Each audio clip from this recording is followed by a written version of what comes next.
Gold trusted gold buyers మీరు తాకట్టు పెట్టిన బంగారాన్ని విడిపించి ఈ రోజు ఉన్న మార్కెట్ ధరకు కొనబడను.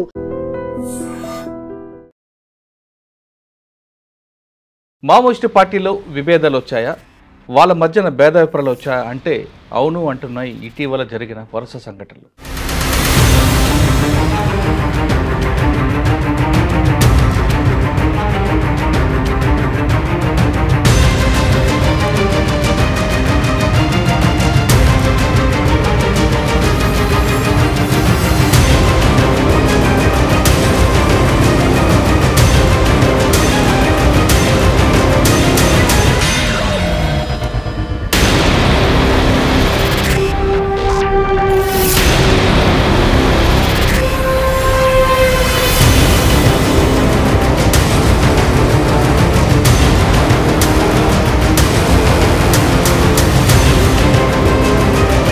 ఇప్పుడున్న పరిస్థితుల్లో మల్లోజు వేణుగోపాల్ గారు తీసుకున్న నిర్ణయం కరెక్ట్ అంటారా, లేదు సాయుధ పోరాటమే లక్ష్యంగా ముందుకు వెళ్ళాలని జగన్ స్టేట్మెంట్ మీరు సమర్థిస్తారా? తోరణాల దగ్గర ఒక బిలం ఉంది కదా, అవును. అక్కడ ఆయన వచ్చి ఫస్ట్ టైం ఇక్కడ 14 మందితో కమిటీ ఏర్పాటు చేశాడు. అంటే తెలంగాణకు సంబంధించినంత వరకు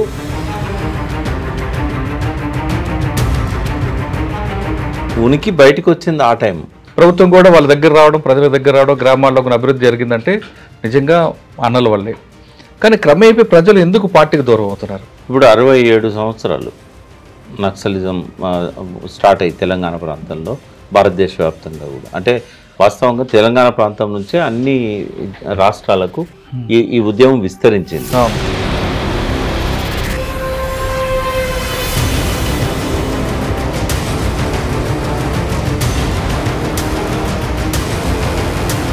PWG వచ్చింది, పీపుల్స్ వార్ గ్రూప్. ఆ గ్రూప్ తర్వాత కొంతకాలం 2004లో వచ్చేసరికి ఆ పార్టీ మావోయిస్ట్ పార్టీగా మారడం కూడా ఒక మైనస్ గా అనుకోవచ్చు. అంటే మార్క్సిజం అనేది మార్క్స్ మనవాడు కాదు ఇక్కడ కాదు.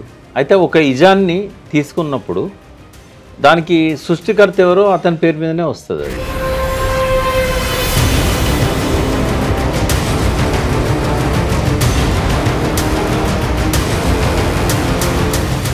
Welcome to I dream. Maoist పార్టీలో విభేదాలు వచ్చాయా, వాళ్ళ మధ్యన భేదాభిప్రాయాలు వచ్చాయా అంటే అవును అంటున్నాయి ఇటీవల జరిగిన వరుస సంఘటనలు. సాయుధ పోరాటం విరమిద్దామని పోలిట్ బ్యూరో మెంబర్ స్టేట్మెంట్ ఇస్తే అది ఆయన వ్యక్తిగత అభిప్రాయం, ఆయనకి పార్టీకి ఎలాంటి సంబంధం లేదు, వీలైతే ఆయన దగ్గర ఉన్న ఆయుధాలు తీసుకోండి అంటూ state committee member Jagan statement ఇచ్చారు. అభయ్ ఇచ్చిన స్టేట్మెంట్ని సమర్థించాలా, జగన్ ఇచ్చిన స్టేట్మెంట్ని సమర్థించాలా అని పార్టీలో కొంత వ్యక్తులు మధ్యలో ఉన్నారు. ఇటువంటి క్రమంలో భారతదేశంలో ఎలాంటి పరిస్థితులు ఉన్నాయి, పార్టీకి ప్రజలకి మధ్యన దూరం పెరగడానికి కారణం ఏంటి, పార్టీ తీసుకున్న లైన్ ఏ విధంగా ఉంది, అభయ్ ఇచ్చిన స్టేట్మెంట్ కరెక్ట్ అంటారా, జగన్ ఇచ్చిన స్టేట్మెంట్ కరెక్ట్ అంటారా అనే విషయంపై మనతో మాట్లాడడానికి ప్రముఖ విశ్లేషకులు ప్రకాష్ గారు ఉన్నారు. ఆయన పార్టీలో చాలా కాలం పనిచేశారు, తర్వాత అడ్వకేట్గా పనిచేశారు, ప్రస్తుతం విశ్లేషకులుగా ఉన్నారు. పార్టీకి ఆయన తొలితరం నాయకుడిగా ఉన్న ఆయన అప్పుడున్న పరిస్థితి ఎలా ఉండేవి, ఇప్పుడు భారతదేశంలో ఉన్న పరిస్థితులు అందుకు అనుగుణంగా ఉన్నాయా, వ్యతిరేకంగా ఉన్నాయనే విషయాన్ని అన్నట్టు తెలుసుకున్నాను. నమస్తే. నమస్తే మురళి గారు. మీరు ములుగు ఆ ప్రాంతం చూసినప్పుడు అప్పుడున్న పరిస్థితులు వేరు, భూస్వామ్య వ్యవస్థ ఉండేది, పెత్తందారులు, పోకళ్ళు, రకరకాల వ్యక్తులు ఉండి ఆ టైంలో పార్టీ పుట్టింది. కానీ పార్టీలోకి వెళ్ళిన వారు కూడా బాగా చదువుకున్న వ్యక్తులు, వాళ్ళు నీతిగా, నిజాయితీగా, నిబద్ధతకి నిలువుటద్దం అని చెప్పొచ్చు. అటువంటి వ్యక్తులు డేటిగడికి వెళ్ళారు. ప్రజలు కూడా ఆ విధంగా వాళ్ళకి ఆదరించేవారు. వాళ్ళ ఇంట్లో ఉన్న వాళ్ళు బయటికి రాకుండా వాళ్ళ ప్రాణాలు కూడా త్యాగం చేసి కాపాడిన రోజులవి. అది క్రమేపీ అలాగా వేరే స్థాయికి వచ్చింది. ఇప్పుడు చివరి దశకు వచ్చింది. ఒకవైపు అమిత్ షా ఒక డెడ్ లైన్ పెట్టడం, ఈ క్రమంలో మల్లోజు వేణుగోపాల్ గారు ఒక స్టేట్మెంట్ ఇవ్వడం, దాని కౌంటర్గా జగన్ ఒక స్టేట్మెంట్ ఇవ్వడం. పార్టీలో అంటే మావోయిస్ట్ పార్టీ అనేది ఒక రాజకీయ పార్టీగా మారుతుందా అనే దానికి ఒక నిదర్శనంగా కనిపిస్తుంది. మీరు స్టార్టింగ్ నుంచి చూశారు కాబట్టి ఇప్పుడున్న పరిస్థితుల్లో మల్లోజు వేణుగోపాల్ గారు తీసుకున్న నిర్ణయం కరెక్ట్ అంటారా, లేదు సాయుధ పోరాటమే లక్ష్యంగా ముందుకు వెళ్ళాలని జగన్ స్టేట్మెంట్కి మీరు సమర్థిస్తారా? ఎందుకంటే 1975లో ఇదే పరిస్థితి కొండపల్లి సీతారామ గారి టైంలో కూడా వచ్చింది. అప్పుడు ఆయన సాయుధ పోరాటాన్ని పక్కన పెడదామన్నందుకు ఆయన బహిష్కరించారు. ఇవన్నీ మీరు చూశారు కాబట్టి మీ విశ్లేషణలో ఏంటంటే? అంటే బేసిక్గానే 1968, 69 ఆ టైంలోనే పుట్టినప్పుడే ఆ పార్టీలో లోపాలున్నాయి. కొండపల్లి సీతారామయ్య గారు, సత్యమూర్తి గారు ఏదైతే వరంగల్లో టీచర్స్గా ఉండి వాళ్ళు 68, 69 టైంలో ఆలోచనలు చేసి 69 మిడ్లో ఈ పార్టీని స్టార్ట్ చేశారు సిఓసి పేరుతో. అంతకంటే ముందు సిఓసి కూడా కాదు, అది ఒక గ్రూప్గా ఫామ్ అయ్యారు. ఎప్పుడైతే చారు మజుందార్ ఈ బిలం ఇది కర్నూలు నల్లమల్లో ఉన్న దోర్నాల దగ్గర ఒక బిలం ఉంది కదా, అక్కడ ఆయన వచ్చి ఫస్ట్ టైం ఇక్కడ 14 మందితో కమిటీ ఏర్పాటు చేశాడు. అంటే తెలంగాణకు సంబంధించినంత వరకు ఫస్ట్ కమిటీ అది. అంతకుముందు చారు మజుందార్ సిపిఐ ఎమ్మెల్యే అక్కడ డార్జిలింగ్ జిల్లాలో, ఆ తర్వాత శ్రీకాకుళంలో కొంత మొదలైంది.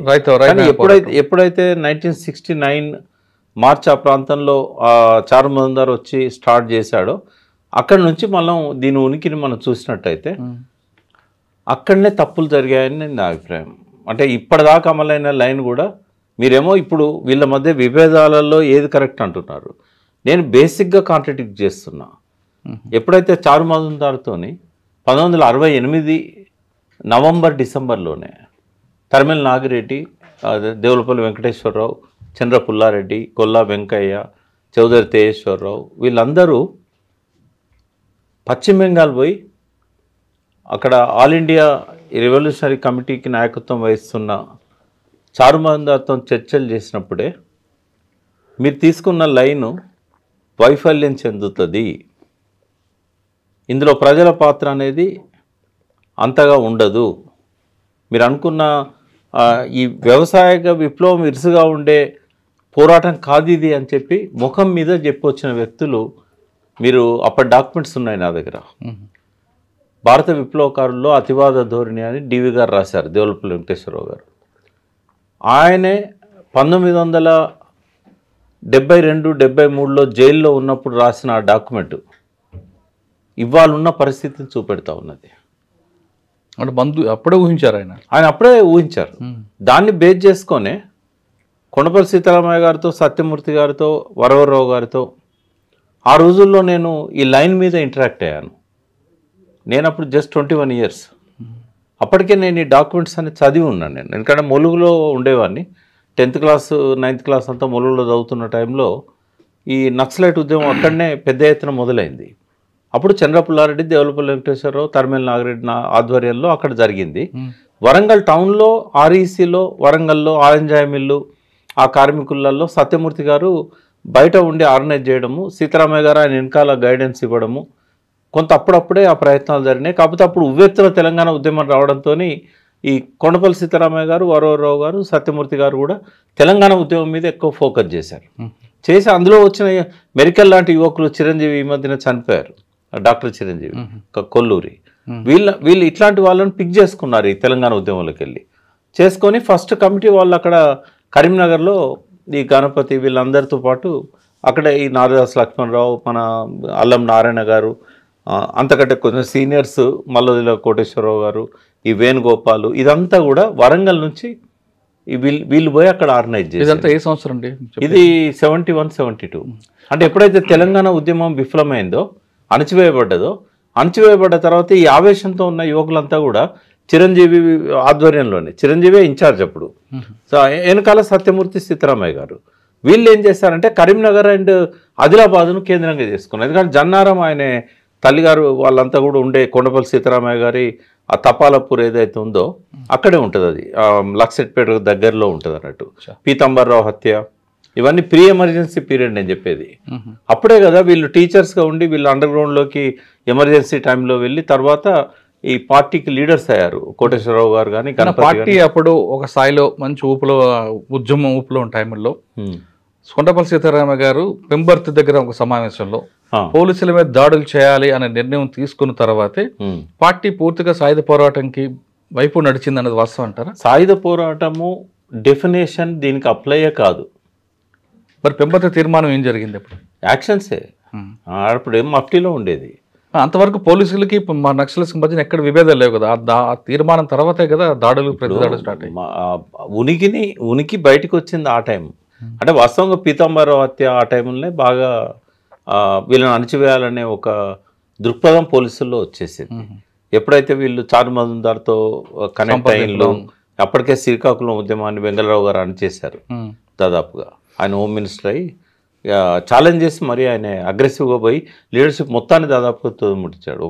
ఎప్పుడు ఇద్దరు ముగ్గురు శ్రీకాకుళం కమిటీ, సుబ్బారావు పానిగ్రాహి, వెంపటాపు సత్యం, పంచాది కృష్ణమూర్తి, పంచాది నిర్మల, వీళ్ళందరూ స్టాల్వార్డ్స్, అక్కడ మెయిన్ లీడర్స్, వీళ్ళందరినీ చంపేశారు. ఇక అయిపోయింది, ఇంకా నక్సలైట్ ఫ్రీ అని ఒక స్లోగన్ కూడా ఇచ్చాడు ఆయన. ఆ టైంలో మళ్ళీ వీళ్ళు స్టార్ట్ చేశారు. చేసినాక వాళ్ళ కదలికలను గమనిస్తూ వచ్చారు. అప్పుడేంటంటే ఈ యూనిఫామ్ లేదు, పోస్ట్ ఎమర్జెన్సీ పీరియడ్లోనే యూనిఫామ్స్. అప్పుడు ఆర్ఎస్యు కూడా 74లో స్టార్ట్ అయింది. ఈ పౌర హక్కుల సంఘం ఇవన్నీ కూడా కొంచెం అప్పుడప్పుడే ఓపీడీఆర్ పేరుతో ఉండేది. సిఎల్సి పౌర హక్కుల సంఘం కూడా మొదలైంది. పతిపాటి వెంకటేశ్వర్లు, కన్నాభిరాను వీళ్ళంతా ఆ పీరియడ్లోనే ముందుకు వచ్చారు. అప్పుడు భూమయ్య కిష్టయ్య గౌడు అక్కడ జరిగిన వాళ్ళు చేసిన క్రైమ్స్ మీద ఆ ఉరిశిక్ష వాళ్ళకు విధించడం, ఆ ఉరిశిక్షను వాయిదా వేయించడానికి అదొక పెద్ద పోరాటం. ఇవన్నీ ప్రీ ఎమర్జెన్సీ పీరియడ్ ఇప్పుడు నేను చెప్పేది. అప్పుడప్పుడే ఆర్గనైజ్ అవుతున్న క్రమం. ఆర్ఎస్యు ఫస్ట్ కాన్ఫరెన్స్ జరగానే ఎమర్జెన్సీ వచ్చింది. తర్వాత చెరుకూరు రాజకుమార్ సెక్రటరీగా సెకండ్ ఆర్ఎస్యు మీటింగ్కి నేను అటెండ్ అయ్యాను. దానిలో రాజ్కుమార్ గారు సెక్రటరీ అయ్యారు. అది వరంగల్లో జరిగింది, దుర్గేశ్వర స్వామి టెంపుల్లో, స్టేట్ బ్యాంక్ ఆపోజిట్లో. నాకు ఇప్పటికి గుర్తున్నాయి. గద్దర్ వచ్చి అక్కడ ఓలీల రంగ ఓలీ ఫస్ట్ టైం పాడాడు అక్కడ. అయితే ఆ కోరస్ టీంలో నేను ఒకడినప్పుడు మేమంతా అప్పుడు చాలా ఉత్సాహంగా ఆర్ఎస్యు కార్యక్రమాల్లో పాల్గొనేది. అయితే ఆ టైంలోనే భిన్న దృక్పథాల మీద స్టడీ చేసినప్పుడు ఈ భారత విప్లవకారులు అతివాద ధోరణి డాక్యుమెంట్ నేను చదివి నేను కేఎస్తోని, తర్వాత సత్యమూర్తి గారితో, సత్యమూర్తి గారితో 7 సిట్టింగ్స్ అయినాయి.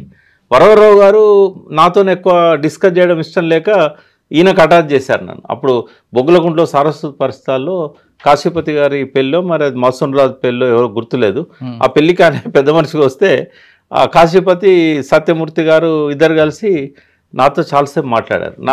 నాన్న కన్విన్స్ చేయలేకపోయాడు. వాళ్ళ మధ్య కూడా డిఫరెన్సెస్ ఉండే. లాస్ట్కి ఏం చేశారు సత్యమూర్తి, నా వల్ల అయితే లేదు నీతో, వరవరావు గారు తీసుకొచ్చి ఆయనకు అటాచ్ చేశారు. ఈయన ఏం చేశాడు, కేఎస్కి అటాచ్ చేశాడు. ఇంకా నేను లాస్ట్ ఒక్క డైలాగ్ అన్నా నేను, అంటే ఆర్గ్యుమెంట్ చివరిలో, సార్ మీరు ఏమన్నా అనుకోండి, మీరు పెద్దవాళ్ళు, వయసులో పెద్ద, అనుభవంలో పెద్ద, దేశంలో విప్లవ పార్టీని నడిపిస్తున్నారు మీరు, చివరికి మీకు మిగిలేది నా ఒపీనియన్, ఎంతమందిని మీరు చంపారు, ఎంతమంది మన వాళ్ళు చంపారు అంటే బాగా సీరియస్ అయ్యి, అంటే మాతో వేరే ఉపయోగాలు లేవా, ఏం జరగదా అని అన్నాడు. సంస్కరణలు జరుగుతాయి సార్, దానికోసం మీరు అండర్ గ్రౌండ్ ఎందుకు, తుపాకులు ఎందుకు, సంస్కరణల కోసం ప్రజా ఉద్యమం కూడా పార్టీ కూడా చేయగలుగుతుంది కదా, ప్రజల ఒత్తిడితో సంస్కరణలు చేయడానికి వాళ్ళు వెనుకపోరు కదా, ఈ సంస్కరణల కోసం ఇదెందుకు, ఇది ఎక్కడైతుంది అని అంటే, నువ్వు చిన్నపిల్లోడివి, నీకు ఐడియాలజీ ఇంకా పూర్తిగా అవ్వలేదు, నీకోసం అయితే నేను లైన్ మార్చుకోను కదా, నీకు ఉండబుద్ధి అయితే ఉండు, లేకుంటే వెళ్ళిపో అన్నాడు. కానీ ఇప్పుడు అదే జరుగుతుంది కదా. అంటే నేను అంత అట్లా అనను, డెఫినెట్గా వాళ్ళ వల్ల చాలా ప్రయోజనాలు జరిగాయి, గవర్నమెంట్ కింద దిగింది, ప్రజల్లో మార్పు వచ్చింది. మీరు అడిగిన దానికి సమాధానం ఏంటంటే, ఈ రోజే కాదు, లైన్ అప్పుడే గాడి తప్పింది అని చెప్పదలుచుకున్నా. ఇది ఎప్పుడైతే ఆంధ్రప్రదేశ్ విప్లవకారులతోని చారుమజుందార్ చర్చలు జరిగినాయో ఆ రోజే గాడి తప్పింది. వాళ్ళు చెప్పినట్టుగా వాళ్ళు వినుంటే చారుమజుందార్ ఇంకో తిరగబోయేది. అది అందులో కొంత భాగం రియలైజ్ ఎప్పుడయ్యాడు చారుమజుందార్ అంటే 72లో అయ్యాడు. అయి వర్గశత్రు నిర్మూలన, వ్యక్తిగత హింసావాదం అనేది ఒక పోరాట రూపం, ఏకైక పోరాట రూపం నుంచి ఒక పోరాట రూపంగా మార్పు చెందింది. అది ఆయన తీసుకున్న గుణపాఠం. అప్పటిదాకా ఏమన్నాడు ఆయన, ఇంకా మినహాయింపులు లేకుండా భూస్వాములను చంపాలి, భూమిని స్వాధీనం చేసుకోవాలి. అప్పుడేమన్నాడంటే, ఇది ఎత్తుగడగా ఒక పోరాట రూపంగా తీసుకోవాలి కానీ, అంటే వ్యూహం అంటే ఏంది, ఎత్తుగడ అంటే ఏందని క్లారిటీ ఇస్తా. స్ట్రాటజీ అంటే మొత్తానికి సరిపోయే ఒక విధానం, అలా మార్పులు ఉండవు. ఇప్పుడు భారత పాలక వర్గాల చేతుల్లో ఉన్న ఆర్మీతోని పోరాడి వాళ్ళను ఓడించి ఈ దేశంలో విప్లవాన్ని సుస్థిరం చేయాలనేది వాళ్ళ స్ట్రాటజీ. వ్యూహం అంటే స్ట్రాటజీ, టాక్టిక్స్ అంటే ఎత్తుగడలు ఏముంటాయంటే, వెనక తగ్గాలన్నా, గెరిల్లా వార్ఫేరా, అల్టిమేట్గా సాయుధ పోరాటం, అది స్ట్రాటజీ. ఒక అడుగు వెనక్కి తగ్గితే ఎట్లుంటుంది, ఒకసారి వాయిదా వేస్తే ఎట్లుంటుంది, ఒకసారి విరమిస్తే ఎట్లుంటుంది, ఇవన్నీ టాక్టిక్స్. ఎన్నికల్లో పాల్గొనాలన్నా, తర్వాత ఇట్లాంటివన్నీ. కానీ స్ట్రాటజీలోనే చారుమజుందార్ ఏం చేశాడంటే, భూస్వాములను చంపి భూములను తీసుకోవడమే అది ఒక వ్యూహం అని చెప్పేశాడు ఆయన. తర్వాత ఏమన్నాడు, ఇది ఒక స్ట్రాటజీ కాదు, ఇది టాక్టిక్స్, ఇది ఒక పోరాట రూపమే తప్ప ఏకైక పోరాట రూపం కాదు అన్నాడు. ఏకైక పోరాట రూపం అంటే స్ట్రాటజీ. కానీ అన్నాడు కానీ ఆచరణ లోపల ఆ రోజు నుంచి ఈ రోజు వరకు కూడా అది అమలు కాలేదు. మీరు అప్పటి నుంచి చూస్తున్నారు కదా, ఇప్పుడున్న పరిస్థితులు క్రమేపీ ప్రజలు ఒకప్పుడు నేను ఇందాక ఫస్ట్లో చెప్పినట్టుగా ప్రజలు వాళ్ళకి బ్రహ్మరథం పెట్టారు 69 నుంచి. వాళ్ళ కోసం లోపల వాళ్ళు ఉన్న ఇంటి బయట వాళ్ళు ఉండి వాళ్ళ ప్రాణాలతో కూడా త్యాగం చేశారు. ఒకవైపు పోలీసులు ఒత్తిళ్ళు ఉన్నా వాళ్ళకి భోజనాలు పెట్టారు. అంత చక్కగా ఉండేది, ఎందుకంటే వాళ్ళు ఉన్నారంటే ఒక ధైర్యం ఉండేది. ప్రభుత్వం కూడా వాళ్ళ దగ్గర రావడం, ప్రజల దగ్గర రావడం, గ్రామాల్లో ఒక అభివృద్ధి జరిగిందంటే నిజంగా అన్నల వల్లే. కానీ క్రమేపీ ప్రజలు ఎందుకు పార్టీకి దూరం అవుతున్నారు? ఒక్కొక్క ప్రాంతం, ఇప్పుడు నల్లమల్లలో ఒక సిచ్యువేషను, మనం చేసిన ఉత్తర తెలంగాణలో ఒక సిచ్యువేషన్ ఉంటుంది. కానీ పార్టీ అన్ని ప్రాంతాలకి సమస్యను ఒకేలాగా చూడడం వల్ల జరిగిందంటారా, లేదు కుల సంఘాలు పెరిగిపోవడం వల్ల జరిగిందంటారా? అంటే ఏ ప్రాంతానికి ఆ ప్రాంతం సమస్య మీద ఫోకస్ చేస్తుంటే బాగుండేదేమో అని. ఇప్పుడు 67 సంవత్సరాలు నక్సలిజం స్టార్ట్ అయ్యి తెలంగాణ ప్రాంతంలో, భారతదేశ వ్యాప్తంగా కూడా, అంటే వాస్తవంగా తెలంగాణ ప్రాంతం నుంచే అన్ని రాష్ట్రాలకు ఈ ఉద్యమం విస్తరించింది. కొంతమంది చార్మినార్తో విభేదించిన సత్యనారాయణ సింగ్ కానీ, వినోద్ మిశ్రా కానీ, ఇట్లాంటి వాళ్ళంతా బీహార్, ఉత్తరప్రదేశ్ ఆ ప్రాంతాల్లో కొంత చేశారు. శిబ్దాస్ ఘోష్ కానీ ఆ తరంలో. తర్వాత కాలంలో వాళ్ళ నుంచి మావోయిస్ట్ పార్టీ, ఇప్పుడున్న క్యాడర్ వీళ్ళంతా కూడా, అంటే కేరళలో ఎక్కడికక్కడ లీడర్స్ ఉండేవాళ్ళు. ఈ లీడర్స్ ఎక్కడికక్కడ వాళ్ళ లోకల్ విధానాలను దృష్టిలో పెట్టుకొని, అక్కడ ఇష్యూస్ దృష్టిలో పెట్టుకొని క్యాడర్ని ఆర్గనైజ్ చేయడం కానీ ఇదంతా చేసేవాళ్ళు. పోస్ట్ ఎమర్జెన్సీ పీరియడ్ అని చెప్పేది. అయితే ఇట్లా వచ్చినప్పుడు ఏమైందంటే పరిస్థితులు దేశవ్యాప్తంగా ఒకటి తీరు లేవు. అది గుర్తించలేదు వీళ్ళు.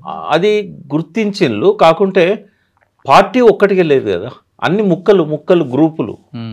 ఇప్పుడు సిపిఐ నుంచి సిపిఎం విడిపోయింది ఎన్ బ్లాక్గా. మన రాష్ట్రంలో ఆంధ్రప్రదేశ్, అప్పుడు 23 జిల్లాలు ఆంధ్రప్రదేశ్, ఎన్ బ్లాక్గా విడిపోయిన సిపిఎంలో మెజారిటీ సిపిఎంకి వచ్చారు. ఎప్పుడైతే సిపిఎం విడిపోయిందో ఎక్కువ భాగం, అంటే ఆల్మోస్ట్ 15 జిల్లా కమిటీలు సిపిఎం నుంచి విడిపోయి విప్లవకారుల వైపు వచ్చారు. వచ్చిన తర్వాత వీళ్ళు ఒక తీరుగా లేరు, ఇందులో అనేక గ్రూపులు అయినాయి. ఇదే పరిణామం దేశవ్యాప్తంగా కూడా ఇట్లనే జరిగింది. సిపిఎం నుంచి విడిపోయిన చార్మినార్, కాను సన్యాల్, సౌరన్ బోసా, వీళ్ళంతా కూడా, నాగభూషణ పట్నాయక్ గారు మీ దగ్గర, వీళ్ళందరూ కూడా ఒక్కొక్కరు ఒక రకమైన ఐడియాలజీకి తర్వాత కాలంలో, ఎప్పుడైతే నక్సలైట్ ఉద్యమం డార్జిలింగ్లో విఫలమైందో, నక్సల్బరీలో అనేక రకాలుగా వాళ్ళు విడిపోయారు. మళ్ళీ శ్రీకాకుళం ఉద్యమం నుంచి వచ్చిన వాళ్ళు కూడా, బతుకున్న వాళ్ళు మళ్ళీ అనేక గ్రూపులుగా విడిపోయారు. అయితే ఇప్పటికీ నాకు తెలిసి ఒక 40 నుంచి 50 గ్రూపులు అయ్యారు వీళ్ళంతా సిపిఎం నుంచి బయటకు వచ్చిన తర్వాత. ఈ దేశవ్యాప్తంగా ఒక లైన్ అంటూ, ఒక విధానం అంటూ మొదటిసారిగా క్రియేట్ చేయగలిగింది కొండపల్లి సీతారామయ్య గారి ఆధ్వర్యంలో ఉన్న సిఓసినే. అది 1980 ఏప్రిల్ 22 లెనిన్ జయంతి రోజు సిపిఐఎంఎల్ పీపుల్స్ వార్ అని స్టార్ట్ చేశారు. అంతకుముందు 80 ఏప్రిల్ దాకా సిఓసి, సెంట్రల్ ఆర్గనైజింగ్ కమిటీ. అయితే చారుమజుందార్ చనిపోయే ముందు వీళ్ళు పోయి కలిసి వచ్చారు, సత్యమూర్తి గారు ఇంకా కొంతమంది, బహుశా కేఎస్ ఉన్నాడో లేదో అందులో గుర్తులేదు నాకు. ఆయన కలిసి వచ్చారు డైరెక్ట్గా. మారిన పరిణామాలను దృష్టిలో పెట్టుకొని మనం లైన్ను మాడిఫై చేసుకోవాలని చెప్పాడు ఆయన. ఆ క్రమంలోనే ఒక సంవత్సర కాలంలో ఆయన చనిపోయాడు. ఆయనను లాకప్ డేట్ చేశారు జూలై 28, 1972, 73 అంతే. అయితే ఆ తర్వాత ఒక సెంట్రల్ లైన్ అనేది ఏర్పాటు చేయడంలో చాలా టైం పట్టింది. అదొక్కటే కాకుండా PWG వచ్చింది, పీపుల్స్ వార్ గ్రూప్. ఆ గ్రూప్ తర్వాత కొంతకాలం 2004లో వచ్చేసరికి ఆ పార్టీ మావోయిస్ట్ పార్టీగా మారడం కూడా ఒక మైనస్ గా అనుకోవచ్చు. మైనస్ ఏం కాదు, అది విప్లవ శక్తులను బలోపేతం. కరెక్టే అన్న, మన భారతదేశంలో ఉన్న కమ్యూనిస్ట్ చాలా మంది పేర్లు పక్కన పెట్టి ఎక్కడో ఉన్న మావో పేరుని ఇక్కడ పెట్టడం అనేది కొంతమంది విభేదించారన్నది వాస్తవం కదా. అంటే మార్క్సిజం అనేది, మార్క్స్ మనవాడు కాదు ఇక్కడ కాదు. అయితే ఒక ఇజాన్ని తీసుకున్నప్పుడు దానికి సృష్టికర్త ఎవరో అతని పేరు మీదనే వస్తుంది. అది కరెక్ట్. మన దేశంలో ఉన్నారు కదా చాలా మంది, కొమర్ భీమ్ ఉన్నారు, చాలా మంది కనిపిస్తుంటారు కదా. ఈ ఐడియాలజీ కాదు కదా, ఈ ఐడియాలజీ అది మార్క్స్ నుంచి జనరేట్ అయింది. ఈ ఆ వర్గ సిద్ధాంతము, వర్గ పోరు అక్కడి నుంచి స్టార్ట్ అయిన తర్వాత క్రమంగా లెనిన్ దాన్ని ఎన్రిచ్ చేశాడు. ఫస్ట్ సక్సెస్ అయింది లెనిన్ ఎప్పుడైతే సక్సెస్ అయిందో చైనాలో దాని ప్రకంపనలు మొదలైనవి. లాంగ్ మార్చ్ చేసి చైనాను విముక్తి చేశాడు మావో. భారతదేశానికి రష్యా కరెక్ట్ సూటబుల్ లైన్ కాదు. ఇప్పుడు మీరు అన్న క్వశ్చన్ ఇక్కడ వస్తుంది. పెట్టుబడిదారీ సమాజం రష్యా. అందుకే జార్జ్ చక్రవర్తిని ఓడించడానికి శ్రామిక వర్గాన్ని కార్మికులను బేస్ చేసుకున్నాడు లెనిన్. కానీ రైతాంగం ఎక్కువగా ఉన్న ప్రాంతం చైనా. అందుకని ఆయన ఏం చేశాడు, లాంగ్ మార్చ్ అనేది తీసుకొని ఒక 15-12 సంవత్సరాలు లాంగ్ మార్చ్ చేస్తూ అన్ని ప్రాంతాలను ఏకం చేస్తూ ముందు ఏనాన్ అని చైనాలో ఉన్న ప్రాంతాన్ని విముక్తి చేసి యాంగ్సీ రివర్ తీరం నుంచి ఆయన మొత్తం చైనాను విముక్తి చేయగలిగాడు. అయితే ఇక్కడ భారతదేశానికి సూటబుల్ లైన్ ఏంటి, ఇది చైనా మార్గమా రష్యా మార్గమా? అయితే చైనాలో విప్లవం విజయవంతం అవుతున్న సమయంలోనే తెలంగాణ సాయుధ పోరాటం జరిగింది. ఇక్కడ కమ్యూనిస్టులు ఏమన్నారంటే తెలంగాణ సాయుధ పోరాటమే మా 3000 గ్రామాలలో 10,000 ఎకరాలను భూమిని పంపకం చేశారు. భూమిని కాపాడుకోవడానికి డిఫెన్స్ కోసం తుపాకులు పట్టారు, ఎదుర్కొన్నారు, సక్సెస్ అయ్యారు. ఇక్కడ లిబరేట్ కూడా చేశారు తెలంగాణలో ఒక 3,000 గ్రామాలను. ఒక సంవత్సర కాలం పాటు ఒక మంచి సంతోషంగా ఉండేటి ఆ గ్రామాలు రజాకాలను ఎదుర్కొంటూనే. అయితే ఇటువంటి లైనే భారతదేశానికి వర్తిస్తుంది, ఇది కొంచెం చైనా లైన్కు దగ్గరగా ఉంది అన్నప్పుడు మావోయిజాన్ని వీళ్ళు తీసుకున్నారు. అయితే communist party of India, Marxist, Leninist, Mao, ఈ 3 పేర్లు కంటిన్యూ అవుతూనే ఉంటాయి. కరెక్టే అన్న. కానీ మీరు చెప్పిన చైనా దేశంలో ఉన్న పరిస్థితులు, అక్కడ ప్రజల మనోభావాలు వేరేగా ఉంటాయి, భారతదేశ ప్రజల పరిస్థితులు అనుగుణవి వేరేగా ఉంటాయి. అన్వయించడంలో వైఫల్యం అంతే కదా, పక్కా విఫలమయ్యారు, అందులో అనుమానమే లేదు. ఇప్పుడు ఇక్కడ కులాలు ఉన్నాయి, ఇక్కడ అణచివేత ఉంది, ఫ్యూడల్ అణచివేత ఒక విస్తారమైన ప్రాంతంలో ఉంది. ఇంకో ప్రాంతంలో కార్మికుల మీద పెట్టుబడిదారి వర్గం అణచివేత ఉన్నది. అదొక సంధి దశ. ఇది పూర్తిగా ఫ్యూడల్ సమాజం కాదు, పూర్తిగా క్యాపిటలిస్ట్ సమాజం కాదు. ఎట్ ఏ టైంలో ఈ 2 వర్గాలను ఆర్గనైజ్ చేయాల్సిన బాధ్యత కమ్యూనిస్టుల మీద పడ్డప్పుడు శ్రామిక వర్గ నియంతృత్వము, తుపాకీ కొట్టడం ద్వారానే రాజ్యాధికారం అన్నప్పుడు ఇక్కడున్న పరిస్థితులను బట్టి మనము ప్రజలను చైతన్యవంతులను చేస్తూ గెరిల్లాలుగా ఆర్మీగా తయారు చేయడం అనేది ఈ సాయుధ పోరాటానికి కావాల్సిన మందిని, అంటే ఆర్ముడ్ పీపుల్ని సమకూర్చడం అనేది ఎట్లా ప్రజా సంఘాల ద్వారా ప్రజా సమస్యలను తీసుకొని వాటికి వ్యతిరేకంగా పోరాడుతూ వాళ్ళ లోపల చైతన్యాన్ని నింపుతూ ఆ చైతన్యం ద్వారా అల్టిమేట్గా విప్లవమే పరిష్కారం అనే వైపుగా వాళ్ళను ఆర్మీలో రిక్రూట్ చేసుకోవడం అనేది. అందుకే ప్రజా సంఘాల పాత్ర ఇవన్నీ కూడా తీసుకున్నారు. కానీ అప్పుడున్న పరిస్థితులు వేరు, ప్రస్తుతం అటువంటి పరిస్థితి కనిపించట్లేదు. లేదు, ఇప్పుడు ఏమైందంటే కొన్ని ప్యాకెట్స్ పరిమితం అయిపోయినాయి. అఫ్ కోర్స్ 17 రాష్ట్రాల్లో మావోయిస్టులు ఉన్నారు, 17-18 రాష్ట్రాల్లో ఉన్నారు. According to the government records 16 రాష్ట్రాల్లో ఉన్నారు. అంటే ఆంధ్రప్రదేశ్ విడిపోయాక తెలంగాణ, ఆంధ్ర 16 రాష్ట్రాలు పరిమితమైంది, ఇప్పుడు 6 రాష్ట్రాలకు వచ్చిందంటారు. అయితే ఇప్పుడు ఆ 16 రాష్ట్రాలు ఒక స్టేజ్లో ఉమ్మడి రాష్ట్రంగా ఆంధ్ర ఉన్నప్పుడు విడిపోయాక 17 అయింది. అయితే మెల్లమెల్లగా ఏమైందంటే ఈ ఎక్కువగా ప్రజాబలాన్ని పోగొట్టుకుంటూ వచ్చారు. అంటే ఉదాహరణకు అవకాశవాదం ప్రజలల్లో బాగా పెరిగింది. కోపం రావచ్చు ప్రజలకు, అవకాశవాదం బాగా పెరిగింది. అంటే నేను ఒక మాట చెప్తాను, సుందరయ్య గారు అడిగితే నైజాం పీరియడ్లో ప్రాణాలు ఇచ్చారు. ఇదే సుందరయ్య గారు బ్రతికి ఉన్నప్పుడే వచ్చి ఓట్లు వేయమంటే వెళ్ళలేదు జనాలు. ఎంత మార్పు వచ్చింది అంటే ప్రజల్లో ఈ మార్పుని కనిపిస్తున్నా వీళ్ళు పట్టించుకోకుండా వాళ్ళ ధోరణిలో వాళ్ళు వెల్లడబట్టే ఈ కష్టం అనుకోవచ్చా? అంటే ఒక్క మాటలో చెప్పాలంటే ఫెయిల్యూర్కి నాకున్న అవగాహన మేరకు విప్లవోద్యమం వైఫల్యం చెందడానికి, తిరోగమన దిశలో పోవడానికి మొట్టమొదటి కారణం ఎప్పుడు కూడా మేము మీ సమస్యలను పరిష్కరిస్తాం, మేము మిమ్మల్ని లిబరేట్ చేస్తాం అనే ధోరణి. ఇది సూపర్ మ్యాన్ వచ్చి మనల్ని, అది తప్పది. వాళ్ళకి ఎంతవరకు మనం హెల్ప్ చేయాలంటే ఇది మీ సమస్య, దీని వ్యతిరేకంగా మీరు పోరాడాలి, మీరే విముక్తి కావడానికి మీ త్యాగాలు చేయాలి. మీరు ఇన్వాల్వ్ కాకుండా బయట నుంచి మేము వచ్చి చేస్తే అది నిలబడదు. ఉదాహరణకు ఒక గ్రామంలో ఒక ఫ్యూడల్ భూస్వామి బాగా అరాజ్ చేస్తున్నాడు. ఆ ప్రజలే తిరగబడే విధంగా నానా పటేకర్ ఒక సినిమాలో ఒక లేడీని తనే ఎదుర్కొనేటట్టుగా చేయగలుగుతాడు. వాళ్ళకి ఆ విధంగా మోటివేషన్ చేయాలి, అది చేయాలి. కానీ అది చేయట్లేదు. 1969 తర్వాత అప్పుడున్న చంద్రపుల్లారెడ్డి డివి వీళ్ళు చేసిన దానిలో ఆ లైన్ ఉంది. బట్ పీపుల్స్ వార్ ఏంటంటే ఆర్మ్డ్ స్క్వాడ్స్ని ఏర్పాటు చేశాక కొంతకాలం ఏమో మఫ్టీలో ఉన్నారు, యాక్షన్ టీమ్స్ 3-4 కలిసి. తర్వాత కాలంలో స్క్వాడ్స్, యూనిఫామ్ వేసుకొని స్క్వాడ్స్. స్క్వాడ్స్ అనేసరికి వాళ్ళ తుపాకుల మీద వాళ్ళ మీద ఆధారపడడం మొదలుపెట్టారు పబ్లిక్.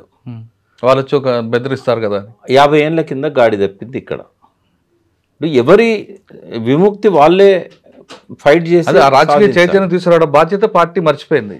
అసలు చేయడం స్టార్ట్ చేసి అది ఆ బాధ్యత లేదు అసలు. ఎంతసేపు ఏంటంటే వచ్చి వాడిని చంపడం. వాడిని చంపిన తర్వాత ఎట్లా నష్టపోయింది పార్టీ అంటే అక్కడున్న వాళ్ళందరూ కూడా విపరీతమైన రాజ్యహింసకు గురయ్యారు. మళ్ళీ వాడు ఎందుకు సపోర్ట్ చేస్తాడు నిన్ను? చేయడు. నువ్వు ఏ ఉద్దేశంతో భూస్వామిని చంపినావు?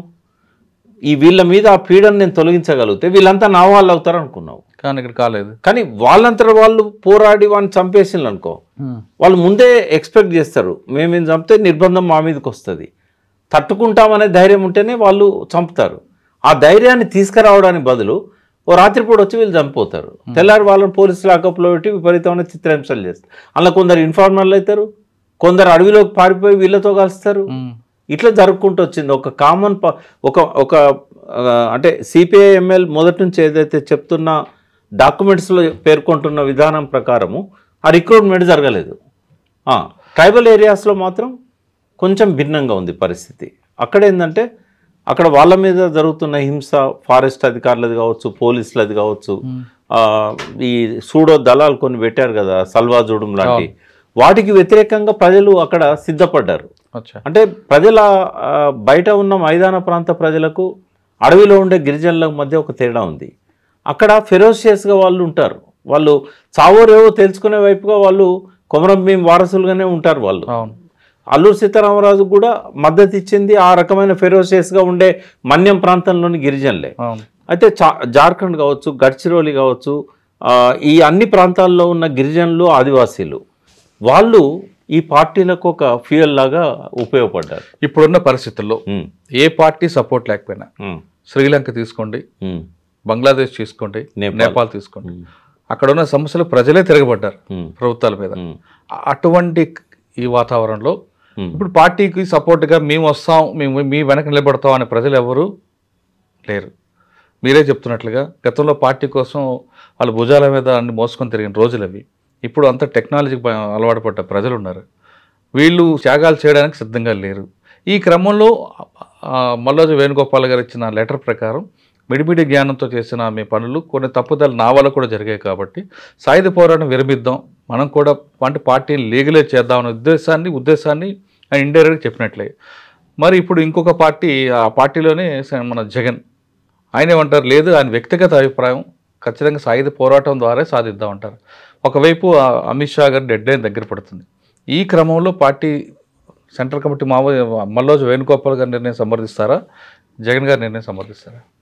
నేనేమంటున్నా అంటే ఈ రెండు నిర్ణయాలు కూడా సరైనవి కావు. సంవత్సరాల విప్లవోద్యమ అనుభవాలన్నింటినీ కూడా ఇప్పుడు వాళ్ళు అనుకున్న పద్ధతిలో నడిచేది అది సాయుధ పోరాటమే కాదు, అవి యాక్షన్స్. అవి గెరిల్లా యాక్షన్స్, గెరిల్లా టీమ్ చేస్తున్నాయి.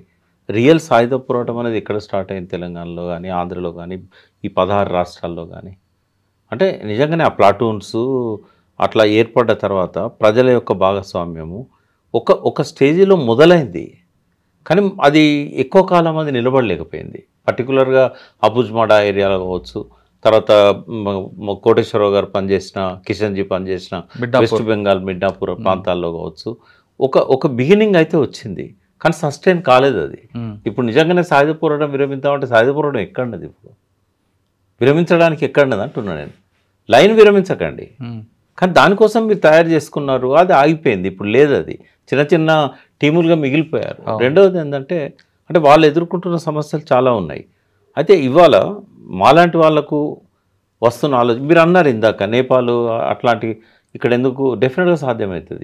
ఎప్పుడు కూడా ఇప్పుడు తెలంగాణ ఉద్యమమే మనం తీసుకుందాం, అందరూ పిలిపించినప్పుడు వస్తారు, కానీ ఎంతమంది కావాలి మీకు ఆ ఉద్యమాన్ని నడిపించడానికి?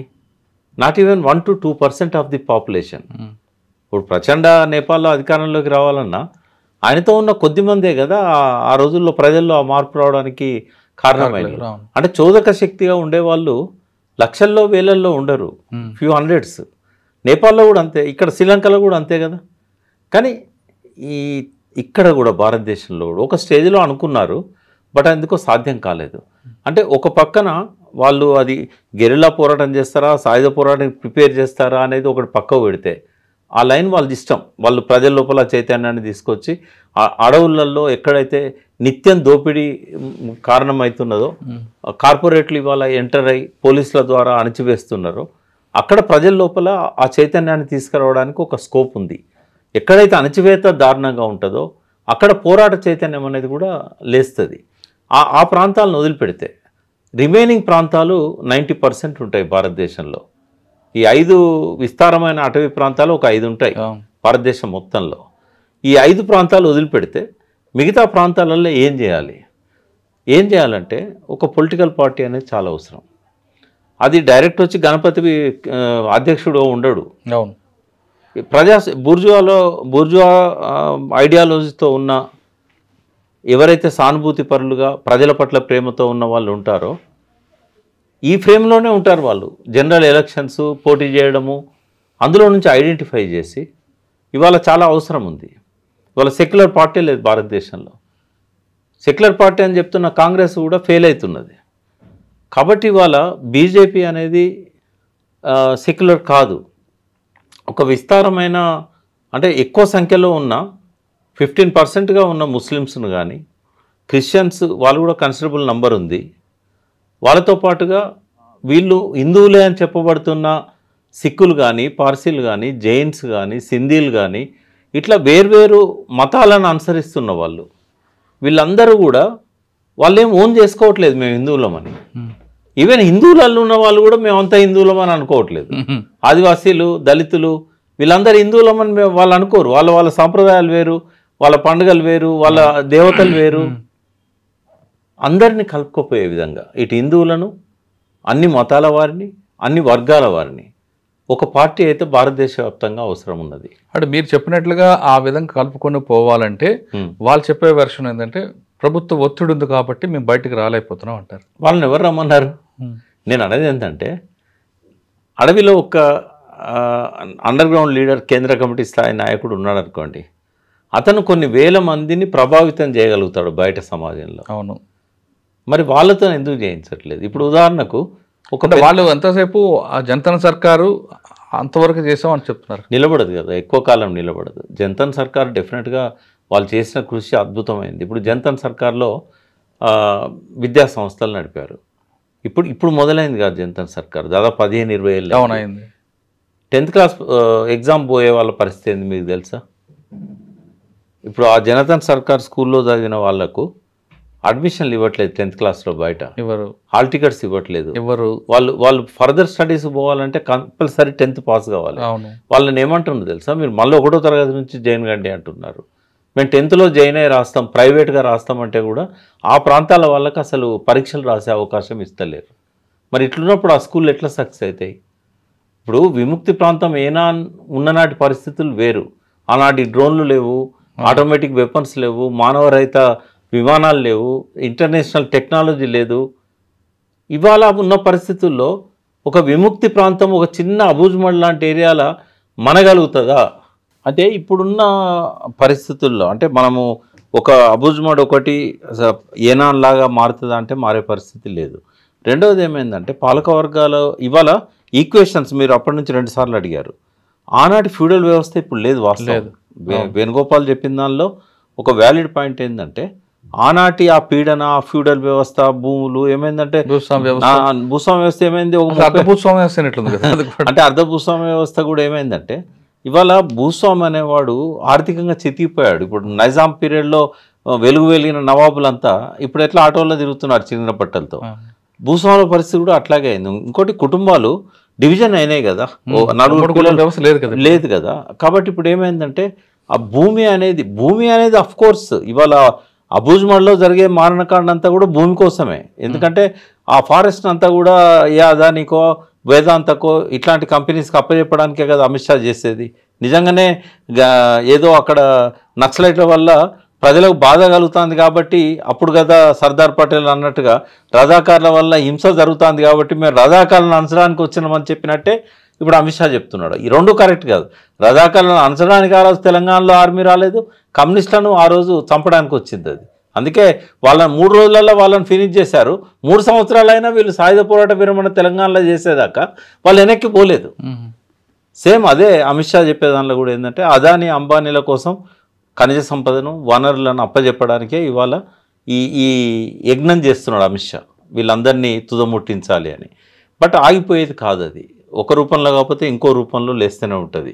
ఇప్పుడు నేను అన్నట్టు ఇప్పుడు నేపాల్ కానీ ఈ శ్రీలంక కానీ ఈ అనుభవాలన్నీ దృష్టిలో పెట్టుకున్నప్పుడు ఒక పొలిటికల్ పార్టీని వాళ్ళు కనుక ప్రమోట్ చేయగలిగితే ఏది ఈ ఐడియాలజీతోని ఇందులో పనిచేసే వాళ్ళతోనే మళ్ళీ వచ్చి అండర్ గ్రౌండ్ నాయకులు అంతా వచ్చి ఇక్కడ ఎలక్షన్లో పోటీ చేయడం ఇట్లా ఉండదు. సరెండర్ అయిన ఫోర్సే భారతదేశ వ్యాప్తంగా లక్షల్లో ఉన్నారు. జనజీవన సంస్థలో కలవమన్నారు కదా, వాళ్ళు పోయి ఆ పార్టీల్లో ఈ పార్టీల్లో ఉన్నారు. వీళ్ళను ఒక పార్టీగా ప్రోధి చేయగలిగితే దానికి అనుబంధంగా ప్రజా సంఘాలను పెట్టుకొని రాజ్యాంగం లీగల్ ఫ్రేమ్వర్క్లో కనుక వాళ్ళు ముందు పోగలిగితే దానికి తగ్గట్టుగా సాయుధ పోరాటానికి దీనికి సమన్వయం ఎట్లా చేయాలి, రిక్రూట్మెంట్ కోసం దీన్ని ఎట్లా చేసుకోవాలి అనేది ఆలోచించుకోగలిగితే ఈ సాయుధ పోరాటం లైన్ అనేది కొంతకాలం కొనసాగుతుంది. తర్వాత దాని గమనం ఎట్లుంటుంది అనే దాన్ని బట్టి వీళ్ళు నిజంగానే తుపాకీ గుట్టం ద్వారా రాజ్యాధికారం సాధిస్తారా, ఈనాటి ఈ టెక్నాలజీ బాగా అడ్వాన్స్ అయిన డిజిటల్ యుగంలో అన్ని దేశాలు ఒకదానికొకటి సమన్వయం చేసుకుంటున్న పరిస్థితుల్లో సక్సెస్ అవుతారా లేదా అనేది సెకండ్ పార్ట్. అంటే మీరు చెప్తున్నట్టుగా బుల్లెట్ కాకుండా బ్యాలెట్ ద్వారా రమ్మంటారు. అంటే బ్యాలెట్లో కూడా ఫెయిల్ అయిన పార్టీలు సిపిఐ సిపిఎం. ఇప్పుడు ఎన్నికల ద్వారా చిలీలో అలెండి వెనుకటనే ఆ పద్ధతి వైఫల్యం చెందిందని చెప్పారు. ఇప్పుడు ఇక్కడ కూడా సిపిఐ సిపిఎం 1951లో అక్టోబర్ 21 నాడు సాయుధ పోరాట విరమణ చేసిన తర్వాత సిపిఐ కంటిన్యూగా ఈ రోజు వరకు ఎన్నికలనే వస్తున్నది కదా, 75 సంవత్సరాలు. మీరు ఇచ్చే సూచనలు ఏంటి? నేను అనేది ఏంటంటే ఇప్పుడున్న వాతావరణాన్ని ఇప్పుడున్న పరిస్థితులను కరెక్ట్గా అధ్యయనం చేసి రొటీన్ పొలిటికల్ పార్టీ కాకుండా ఈ వైఫల్యం చెందిన కమ్యూనిస్టుల అనుభవాలను బ్యాలెట్లో వైఫల్యం చెందిన అనుభవాలను కూడా దృష్టిలో పెట్టుకొని ఒక కరెక్ట్ లైన్స్లో ఒక పొలిటికల్ పార్టీ అనేది ఫామ్ కావాలి. అది ప్రజల అవసరాలు ఒక నిజాయితీగా కేవలం డబ్బులు ఇచ్చి ఓట్లు వేయించుకునే పద్ధతితో సారాబోసి ఓట్లు వేయించుకునే పద్ధతితో ప్రజలకు తాయిలాలు ఇచ్చి ఇవి కాదు. ప్రజల్లో పోరాట పటిమను పెంచే విధంగా ప్రజా సమస్యల మీద పోరాటం చేస్తూ బిల్డ్ చేయాలి ఆ పార్టీని. అంటే ఇప్పుడున్న రాజకీయ పార్టీల మధ్యన ఇంకో మరో పార్టీ రావాలంటున్నారు మీరు, ఒక డిఫరెంట్ పార్టీ రావాలి. డిఫరెంట్ పార్టీ రావాలి అంత వాక్యం ఉందంటారు ఇప్పుడు? 100% ఉంది. వాక్యం ఎప్పటి నుంచో ఉంది, అది స్వాతంత్రం వచ్చిన కాడ నుంచి ఉంది. ఈ పార్టీలు ఏవి కూడా నిజంగా ఇప్పుడు ఉద్యమం ద్వారా వచ్చిన టీఆర్ఎస్ లాంటి కొన్ని పక్కకు పెడితే నిజంగానే ప్రజల సమస్యలను పట్టించుకుంటున్న పార్టీలు ఏమున్నాయి చెప్పండి? ఏమైనా ఇప్పుడు ఎన్నికలప్పుడేమో ఓట్లు ఇచ్చి వాళ్ళని ఓట్లకు డబ్బులు ఇచ్చి నోట్లు ఇచ్చి లొంగ తీసుకోవడం, మిగిలిన సమయంలో స్కీమ్లు ఇచ్చి, స్కీమ్లు ఎంతకాలం ఇస్తాం, తాత్కాలికమే కదా. నక్సలైట్ల త్యాగాలు చాలా గొప్పవి కాదని ఎవరన్నా. రెండవది వాళ్ళ వల్ల సమాజం అడ్వాన్స్ అయింది, రౌడీజం పోయింది, గుండాయిజం పోయింది. ఫ్యూడల్ వ్యవస్థ వాళ్ళు వచ్చిన నాడు ఇంకా తెలంగాణలో కానీ మిగతా ప్రాంతాల్లో కానీ విపరీతంగా ఉండేది.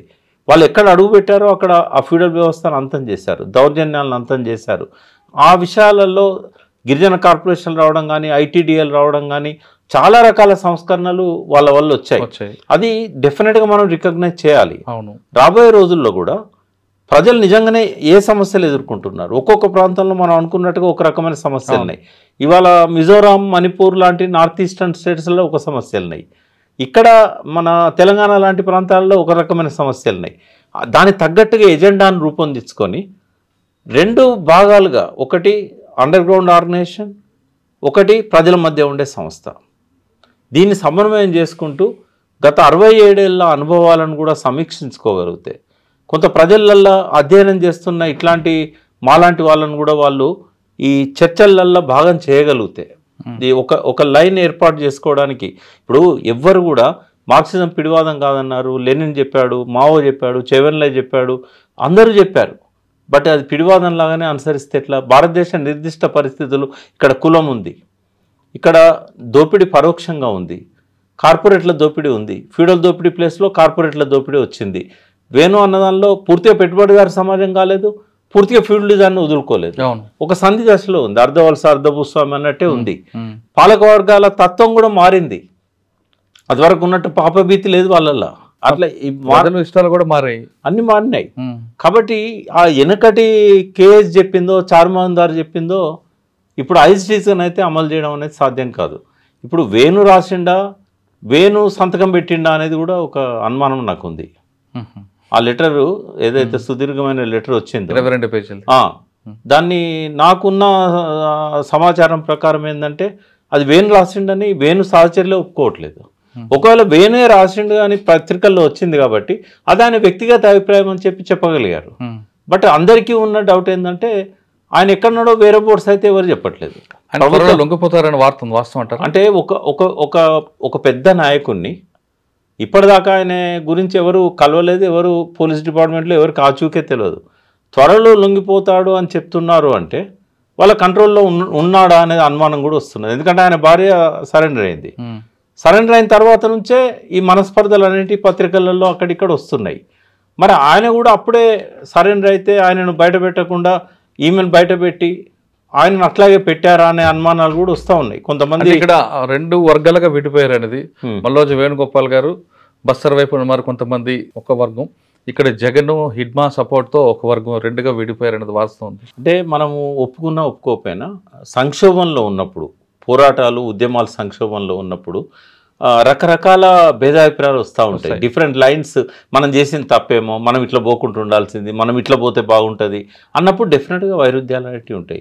ఇంకొకటి ఏంటంటే వైరుధ్యాలు ఇప్పుడే కాదు, ఆ రోజు నుంచి ఈ రోజు దాకా పార్టీలలో ఉన్నాయి. కాకపోతే డెమోక్రటిక్ సెంట్రలిజం అనే కేంద్రీకృత ప్రజాస్వామ్యం అనే ప్రిన్సిపల్ విప్లవకారులలో బాగా అమలవుతుంది. వాళ్ళు దానికి కట్టుబడి వాళ్ళకి ఇష్టం లేకున్నా ఆ లైన్ పట్ల వాళ్ళు కమిటెడ్గా పనిచేస్తూ ఉంటారు. ఇవాళ కాకపోతే రేపు తెలుసుకుంటారు.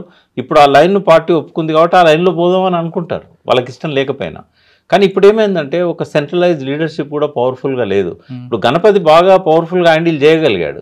ఎప్పుడైతే మావోయిస్టులు ఎంటర్ అయ్యారో బీహార్ ఉత్తరప్రదేశ్ సంబంధించిన వాళ్ళు, అయినా ఇంకేమైందంటే లీడర్షిప్లో 18 మంది సీసీ మెంబర్లు ఉంటే భిన్న దృక్పథాలు ఉన్న వాళ్ళు చాలామంది వచ్చారు. గణపతి ఎప్పుడైతే రిటైర్ అయ్యారో అంత పవర్ఫుల్ నాయకత్వం అనేది నంబాల కేశవరావు గారు కొంతవరకు హ్యాండిల్ చేయగలిగారు. ఇప్పుడు ఆయన కూడా చనిపోయిన తర్వాత ఇవన్నీ సహజం.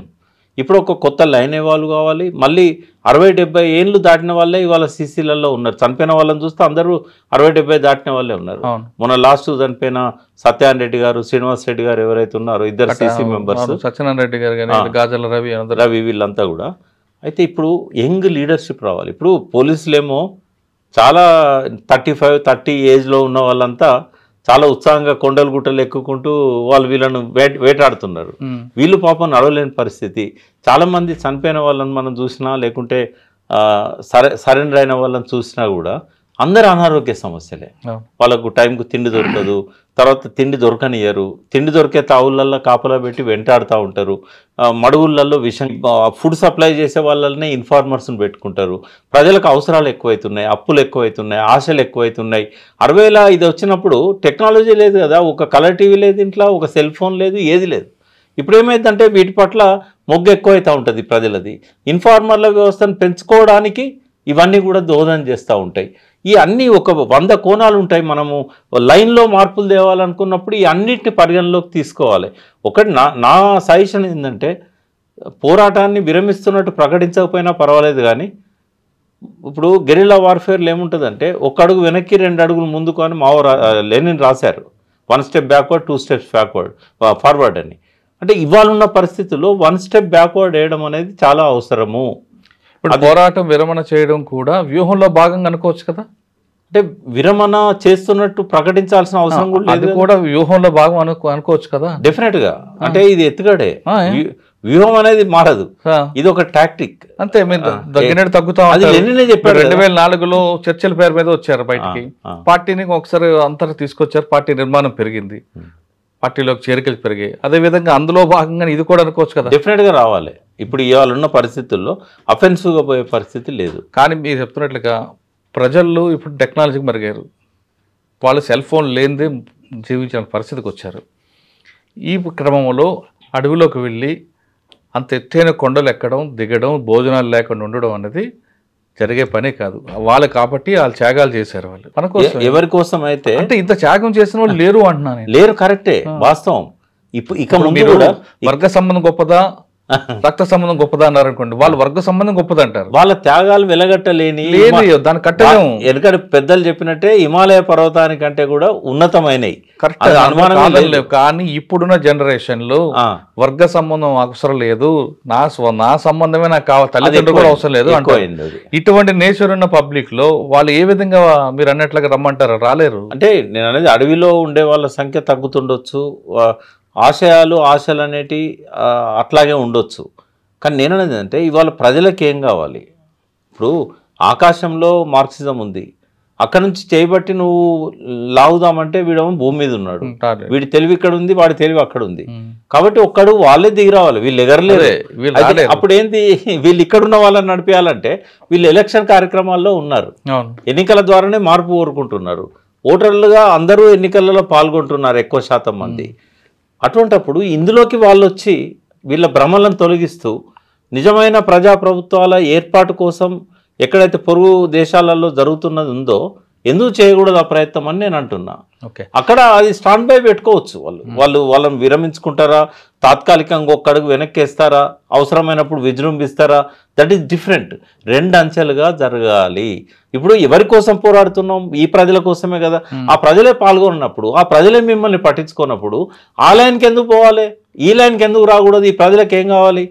కనీస అవసరాలు తీరనప్పుడు వాడిని అడవిలోకి రమ్మంటే రాలేనప్పుడు ఇక్కడే ఉండి పోరాటం చేయొచ్చు కదా.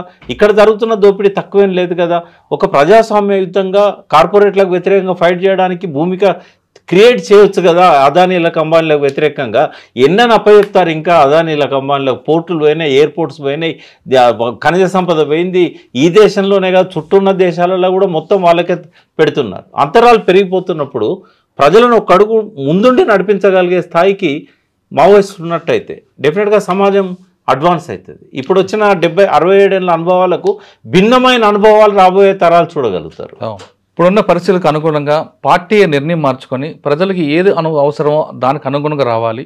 అంతేకాకుండా ఈ ప్రజల్లో రాజకీయ చైతన్యం కల్పించాలి. అడవుల్లోకి తీసుకెళ్లకుండా ఎక్కడ సమస్య ఉందో ఆ సమస్యను గుర్తించి ప్రజల్లో ఆలోచించే ధోరణి తీసుకొస్తే ఖచ్చితంగా పార్టీకి ప్రజలు మరొకసారి స్వాగతం పలుకుతారంటున్నారు ప్రకాష్ గారు.